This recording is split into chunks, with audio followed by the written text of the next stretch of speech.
But Howard, we wanted to have this live stream today because you called me on Friday and you had some very exciting news. You had been speaking to people who had been waking up from Trump Derangement Syndrome. Am I right? It's yeah. It's actually nonstop. I have meetings after this this broadcast, and the people are just coming out of the woodwork. Mm-hmm. Everyone's trying to make sense of what's going on. They're making predictions that people have wish lists. Who knows if their wish lists are consistent with their predictions? I mean, the polls, the everything. And I believe I see it on the ground that there's so many people that are uncounted who haven't been able to come out.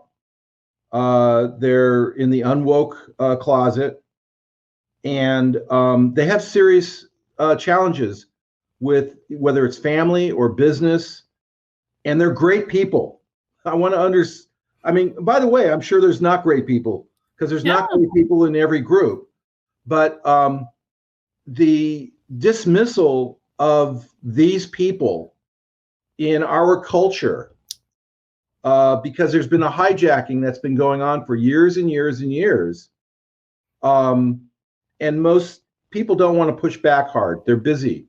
That's why do things get as bad as they do? It's like the frog in the boiling water. It just keeps going up and up and up and up. Mm-hmm. And we've gone past the boiling point.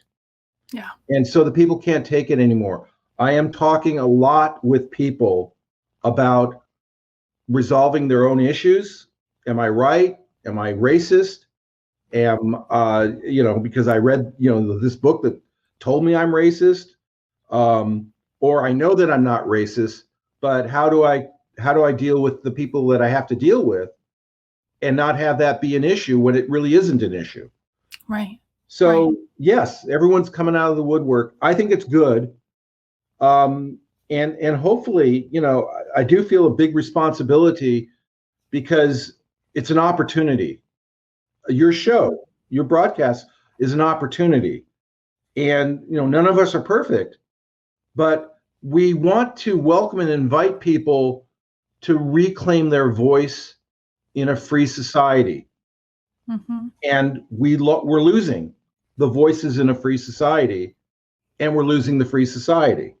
So that's my... No, and I think, and there's so much to break down in what you just said, and I can't wait to get more into this chat, but I think that it's very important at the top to really emphasize that when you and I use a term like Trump Derangement Syndrome, we're not doing it as a pejorative, and we're not doing it to try to dismiss the ideas of others. And actually, and you talk about this in your book, stuff like this has existed before Trump. Right. It's just that Trump kind of brought out the worst in everyone. And so what we're talking about is literally people not being able to see clearly things that are right in front of them. Their thinking is deranged. And we're not saying that they're bad people. We're not saying that they're dumb people. We're not saying that they're stupid people. We're just saying that there's a problem here, a literal mass hysteria, if you will, and we're trying to account for that. It is a mass hysteria. Let me give you a way of thinking about derangement. Fundamentally, the derangement that we're talking about is a blockage. It's blocking out information, because the information is inconvenient or doesn't fit with a narrative. We don't want to be turned upside down in our thinking and our beliefs. And so we're going to block anything that threatens that. So imagine this. Imagine you have some kind of medical condition that's potentially lethal. Let's say it's an unusual, exotic medical condition. Let's say the diagnosis is accurate. You have reason to believe that you've got this condition. And let's say you see a specialist who knows how to deal with this condition, and they've been successful. They have a good track record. And imagine when you sit down with the specialist and they want to go over what this condition is and what to do about it. Imagine you block it out. Imagine you say, I don't want to hear this. That's essentially what derangement is. It isn't that you have to agree with everything, but you have to have a starting point that at least you understand what you're disagreeing with. Mm-hmm. And the derangement is they don't even know what they're not hearing. Right. It's blockage. That's what derangement is. It's blockage. Mm-hmm. And when we're suggesting people, wake up from Trump derangement syndrome, we're not necessarily saying that you have to like Donald Trump. We're not saying you have to vote for Donald Trump. You can disagree with every single thing the man says and think he is a horrible narcissistic person and not vote for him, and that's all okay, right? Absolutely. I invite people to bring it on, but I'm encouraging them not to be deranged. There's Yes. a difference. Mm-hmm. There's a major difference. The media is a part of this syndrome, and it struck me the other day. Trump gave one of the most interesting press conferences the other day in the Rose Garden. Perhaps you recall. I don't. Anyway, what he did was something I'd never seen before. Presumptively, he's running against Joe Biden. So what he did was he said, "Oh, Joe Biden came out with his positions on issues," and he read them all off. He said, "Here, Joe wants this, and this, and this." And what he did was he proceeded to critique it and trash what he didn't like about it. He pointed out where Joe's positions are similar to what Trump is already doing. In other words, he was in and out of everything in a lot of detail. Now, you may agree with it or disagree with it, but basically, he did the most sensible thing you can do if you're running for re-election or running for president at all, which is to basically say, here's what the other guy says he's for, and here's my position in response to it. It doesn't get any cleaner than that.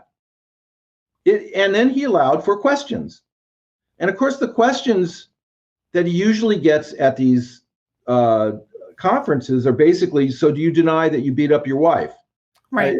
I'm making a sort of an analogy kind of a thing where he doesn't get curiosity questions about, okay, that's interesting.